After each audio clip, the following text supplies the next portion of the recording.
Hello అండి. ఈరోజు మన కిచెన్‌లో చాలా సాఫ్ట్‌గా కప్పు రేషన్ బియ్యంతో అప్పటికప్పుడు ఈజీగా చేసుకునే ఒక స్వీట్ రెసిపీని చూపించబోతున్నానండి.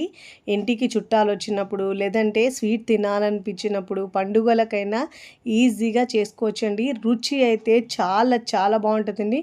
నోట్లో పెట్టుకుంటే కరిగిపోయే విధంగా ఉంటదండి. పిల్లలు, పెద్దలు కూడా చాలా ఇష్టంగా తింటారు. మళ్ళీ మళ్ళీ కావాలంటారండి. అంత బావుంటది. కేక్‌లాగా తింటుంటే అలా తినాలనిపిస్తదండి. అంత కమ్మగుంటది. మరిక ఏమాత్రం ఆలస్యం చేయకుండా చాలా సింపుల్‌గా, ఈజీగా చేసుకునే స్వీట్ రెసిపీని ఎలా చేయాలో చూద్దాం రండి. ముందుగా ఇక్కడ నేను ఒక కప్పు రేషన్ బియ్యాన్ని ఒక 3 గంటల పాటు నానబెట్టుకున్నానండి. మార్నింగ్ లేవగానే ఇలా నానబెట్టుకుంటే ఈజీగా స్వీట్ చేసుకోవచ్చండి. నేనైతే ఇక్కడ నానబెట్టుకున్న తర్వాత చూపిస్తున్నానండి. ఒకవేళ మీరు టైం ఉంటే నైట్ నానబెట్టుకున్నా సరే చేసుకోవచ్చు అలా అయినా. నానబెట్టుకున్న బియ్యాన్ని పక్కకు పెట్టుకొని మిక్సీ జార్ తీసుకొని దాంట్లో ఏ కప్పుతో అయితే బియ్యం తీసుకున్నామో అదే కప్పుతో పావు కప్పు దాకా పచ్చి కొబ్బరి ముక్కల్ని ఇలా గ్రైండ్ చేసుకొని తీసుకోవాలండి. నేను పైన పార్ట్ తీసేసి ఇలా గ్రైండ్ చేసుకున్నానండి.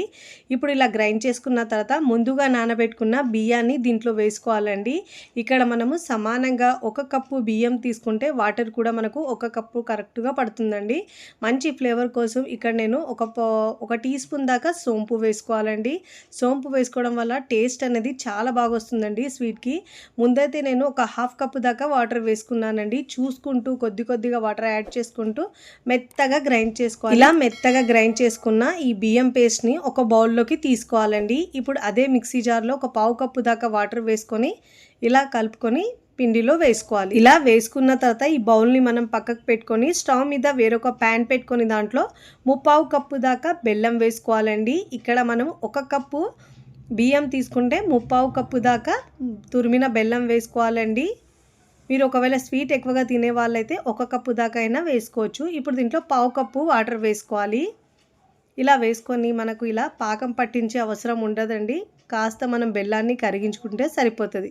ఇక్కడ నేను బెల్లం కరిగించుకున్న తర్వాత చూపిస్తున్నాను మీకు. చూడండి, ఇలా బెల్లం కరిగిన తర్వాత ఈ నీళ్ళను ముందుగా మనము బియ్యం గ్రైండ్ చేసుకున్న బౌల్ ఉంది కదండి, పిండిలోకి ఇలా స్టెయిన్ చేసుకొని వేసుకోవాలి. ఏమైనా నలకలు ఉంటే ఇలా వచ్చేస్తాయండి స్టెయిన్ చేసుకుంటే.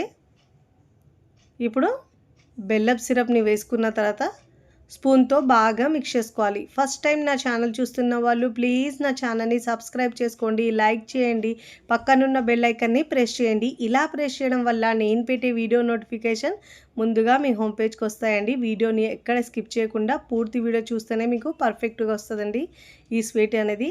ఇప్పుడు ఇలా బాగా మిక్స్ చేసుకున్న తర్వాత యాలకుల పొడి ఒక పావు టీ స్పూన్ దాకా వేసుకోవాలి. స్వీట్లో ఇలా ఉప్పు వేసుకోవడం వల్ల టేస్ట్ ఫ్లేవర్ చాలా బాగా వస్తుందండి. ఒక పించు ఉప్పు వేసుకోవాలి. ఇప్పుడు దీంట్లో పావు టీ స్పూన్ దాకా వంట సోడా లేదంటే బేకింగ్ సోడా అయినా వేసుకోవచ్చండి. ఇలా వేసుకున్న తర్వాత బాగా మిక్స్ చేసుకోవాలి. ఒక 2-3 నిమిషాలు ఇలా బాగా మిక్స్ చేసుకుంటే మనకు పిండి అనేది కేక్ లాగా ఫ్లఫీగా వస్తుందండి. ఇప్పుడు ఇలా బాగా మిక్స్ చేసుకొని కన్సిస్టెన్సీ చూడండి, వీడియోలో చూపించిన విధంగా ఇలా ఉండాలి. ఒక కప్పు వాటర్ పడుతుంది. ఇప్పుడు ఇలా బాగా మిక్స్ చేసుకున్న తర్వాత స్టవ్ మీద ఒక ప్యాన్ పెట్టుకోవాలండి. ప్యాన్ పెట్టుకున్న తర్వాత దీంట్లో ఒక 2 టీ స్పూన్ల నెయ్యి వేసుకోవాలండి. ఇలా స్వీట్లో నెయ్యి వేసుకోవడం వల్ల ఫ్లేవర్ టేస్ట్ అనేది చాలా బాగా వస్తుంది. ఇప్పుడు ఇలా నెయ్యి వేసుకున్న తర్వాత ఇష్టం లేని వాళ్ళు ఆయిల్ అయినా వేసుకోవచ్చండి. ఇక్కడ నేను సన్నగా కట్ చేసుకున్న బాదం పలుకులు, ఇంకా మీకు నచ్చిన డ్రై ఫ్రూట్స్ అయినా వేసుకోవచ్చండి. నేనైతే ఇక్కడ పచ్చి కొబ్బరి ముక్కలు కూడా వేసుకున్నాను. చిన్నగా ఒక 3 టేబుల్ స్పూన్ దాకా ఇలా సన్నగా కట్ చేసుకొని వేసుకొని కాస్త లైట్ కలర్ వచ్చే వరకు వేయించుకోవాలి.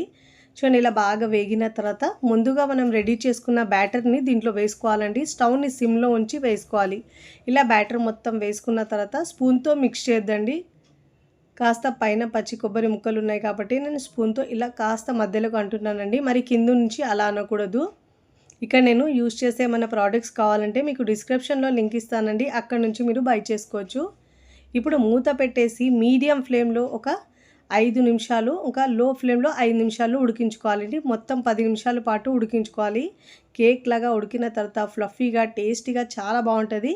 ఇక నేను 10 నిమిషాల తర్వాత చూపిస్తున్నాను చూడండి. పైన తడి తగలలేదు అంటే మనకు కేక్ బాగా బేక్ అయినట్టండి. ఇప్పుడు ఈ స్వీట్ అయితే చాలా బాగుంటుంది. చల్లారిన తర్వాత ఇలా ముక్కలుగా కట్ చేసుకొని ప్లేట్లోకి తీసుకోవాలి.